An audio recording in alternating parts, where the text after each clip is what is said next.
বিশ্বনবী পাগলের মতো একবার হাউজে কাসারে যাবেন, একবার সিরাতে যাবেন, একবার পুলসিরাতের দিকে, একবার হাউজে কাউসারের দিকে পাগলের মতো দৌড়াতে থাকবেন।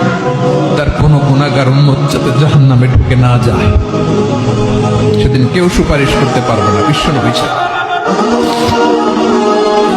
এজন্য 5 নম্বর আল্লাহ বললেন, মান যাল্লাযী ইয়াশফাউ ইনদাহু ইল্লা বিইযনিহি।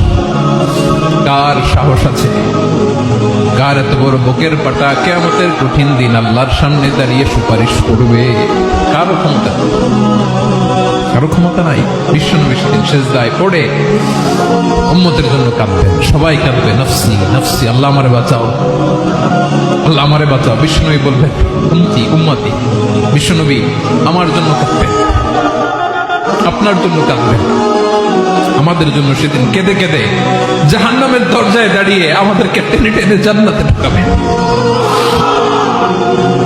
এজন্য এই বিশ্বনবীর ভালোবাসা যেন আমাদের হৃদয়ে ভরপুর থাকে। আমার ভাইয়েরা, প্রতি শুক্রবার বিশ্বনবীর উপরে বেশি বেশি যেন আমরা দুরূদ পড়ি। আমরা যখন বিশ্বনবীর সালাম দেই, দুরূদ পড়ি,